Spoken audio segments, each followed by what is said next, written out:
पूरा look change हो चुका है। मतलब पहले ऐसा लग रहा था कि लाइक हैवी बॉडी, एक बड़ा फेस, क्योंकि गंजापन की वजह से एक लुक डिफरेंट दिख रहा था। यहाँ पे एक यंग लुक, एनर्जेटिक लुक दिख रहा है, क्योंकि ऑब्वियसली एक हेयर लाइन आ जाती है तो ऑटोमेटिकली चेंज हो जाता है।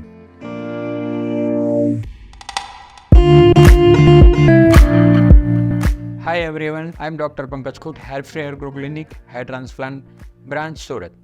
आज मैं आपको बताने वाला हूँ, हमारे एक पेशेंट है जिसका ग्रेड 3 ए लेवल बालनेस था और जिसको गंजापन का प्रॉब्लम था सामने वाले पोर्शन से। आप देख सकते हो फोटोग्राफ में, और उसको ट्रांसप्लांट की नीड थी और उसको ट्रांसप्लांट के बारे में हमने गाइड किया और उसको ट्रांसप्लांट कैसे करने की ज़रूरत थी, सारी चीज़ को प्लान करके उसको ट्रांसप्लांट किया। तो आज जो हम बात कर रहे हैं पेशेंट ने, आप फोटोग्राफ देख सकते हो, ग्रेड 3 ए बालनेस है। इसमें आपको सामने वाला पोर्शन पूरा खाली दिख रहा है, जो इतना पोर्शन है वो साइड से देख सकते हो। आपका जो टेम्पल्स एरिया है वो भी काफ़ी लॉस्ट हो चुका है और टेम्पल्स भी इनसाइड हो चुका है, मतलब थिनिंग होके गैप हो चुका है। आप टॉप एरिया से देख रहे हो और सामने से देख रहे हो तो पूरा फ्रंट लुक जो है पूरा बाल दिख रहा है। तो इस तरीके के केस में हमें फ्रंट हेयरलाइन और टेम्पल्स क्रिएशन की ज़रूरत पड़ती है, और अच्छे से एक यंग लुक वापस रिस्टोर करने के लिए प्रॉपर हेयरलाइन और टेम्पल्स का प्लान करना पड़ता है। तो हमने बिल्कुल इसी तरीके से आज जो है हमारे पेशेंट्स उसमें इस तरीके से हमने प्लान किया है।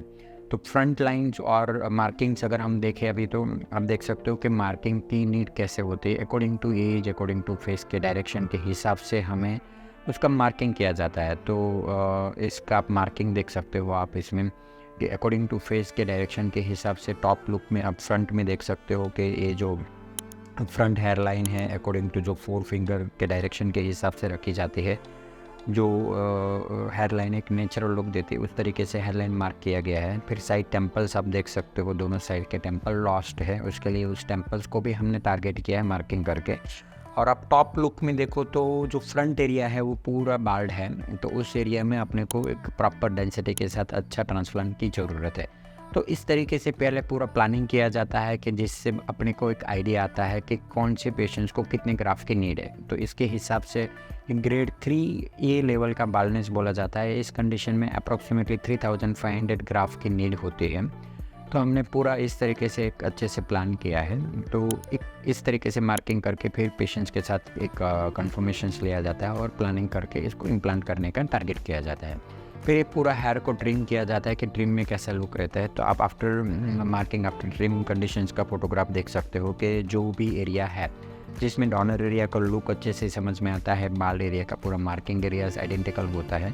तो आप फ्रंट लुक से देख सकते हो कि पूरा मार्किंग के बाद अभी पूरा क्लियर समझ में आ रहा है कि ये जो पूरा फ्रंट बाल है जिसमें सामने से पूरा समझ में आ रहा है क्लियरली बाल है, तो उसको प्रॉपर प्लानिंग किया है। साइड टेम्पल्स एरिया को प्रॉपर क्लीनिंग प्लान किया है। अब डॉनर एरिया देख सकते हो कि डॉनर एरिया काफ़ी अच्छा है, जूम करके देख सकते हो कि काफ़ी सही से क्वांटिटी, क्वालिटी और थिकनेस अवेलेबल है। गुड डॉनर एरिया है, तो यहाँ में ऑब्वियसली एक अच्छा रिजल्ट आने की पॉसिबिलिटीज ज़्यादा होते हैं, क्योंकि जितना अच्छा डॉनर एरिया रहता है उतना अच्छा रिजल्ट आता है। अगर डॉनर एरिया सही नहीं रहेगा फिर नंबर ऑफ ग्राफ्ट ज़्यादा लगाना पड़ता है उस केस में, क्योंकि थिकनेस मल्टीप्लिकेशंस कम रहता है तो ऑब्वियसली डेंसिटी कम मिलेगी। जितना थिकनेस मल्टीप्लिकेशन ज़्यादा रहेगा उतना रिजल्ट और डेंसिटी अच्छे आते हैं, और आफ्टर ऑल ट्रांसप्लांट का एक सही लुक आता है जिसकी वजह से आप ट्रांसप्लांट कराते हो, उसका एक बेनिफिट मिलता है।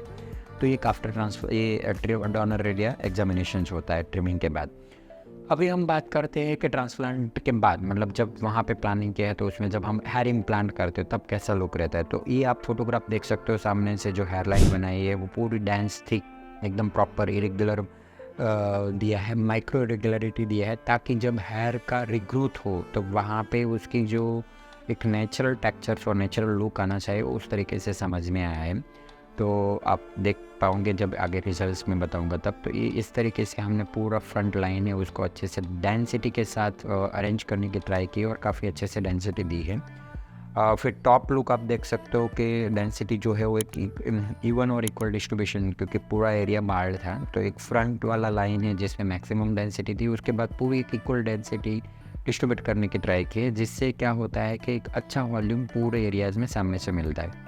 फिर दोनों साइड के टेम्पल्स आप देख सकते हो कि उसको अकॉर्डिंग टू नीड एक मीडियम डेंसिटी, जिससे वो एग्जिस्टिंग हेयर के साथ मैच हो जाए, और साइड का बहुत ज़्यादा वॉल्यूम नहीं देना होता है वरना वो एक और लुक देखता है। तो उस तरीके से हमने इसमें भी इम्प्लांटेशंस का प्लान किया है।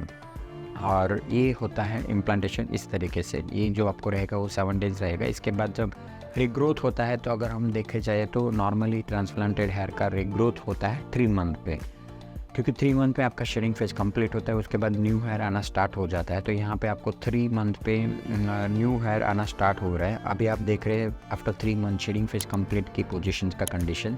तो ये आप सामने से देख सकते हो, एक अच्छा हेयर लाइन डेवलप हो रहा है, उस तरीके से लुक सामने दिख रहा है। तो लग रहा है अभी जो पहले आपने बालनेस देखी थी, यहाँ पे आप देखिए बालनेस बिल्कुल चली गई है, मतलब पूरा लुक चेंज हो गया है। समझ में ही नहीं आ रहा है कि यहाँ पे बंदा यही है कि कल चेंज हो गया है, क्योंकि ऑब्वियसली एक जब न्यू हेयर आ जाते हैं और बालनेस चली जाती है तो एक यंग लुक, एक कॉन्फिडेंस आ जाता है, ऑटोमेटिक फेस पे कॉन्फिडेंस आ जाता है। बिल्कुल यहाँ पे ये सब चीज़ आपको सामने से दिख रहा है और एक इम्प्रूवमेंट दिख रहा है।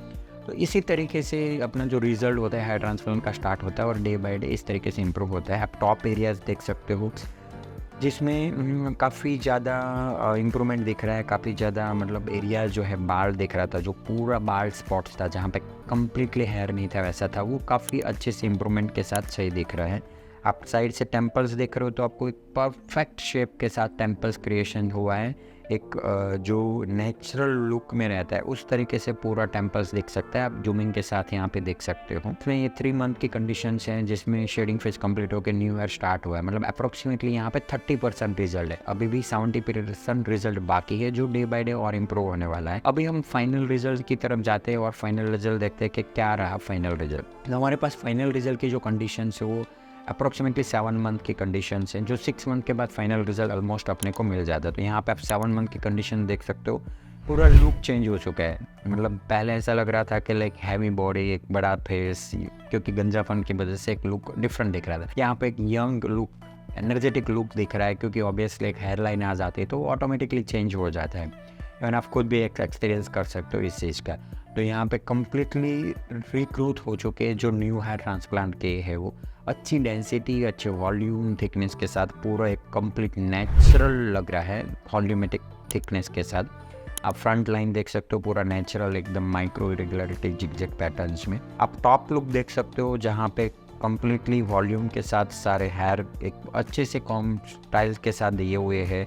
आप जूमिंग के साथ देख सकते हो जिसमें ट्रांसप्लांटेड हेयर और एग्जिस्टिंग हेयर दोनों अच्छे से मैच हो गए, जहाँ पे समझ में ही नहीं आ रहा कि कहाँ पे ट्रांसप्लांट किया हो। आप टेम्पल्स भी देख सकते हो, पूरा एक टेम्पल्स के साथ जो भी मैच होना चाहिए एग्जिस्टिंग हेयर के साथ वो अच्छे से पूरा टेम्पल्स लुक के साथ नेचुरल दिख रहा है।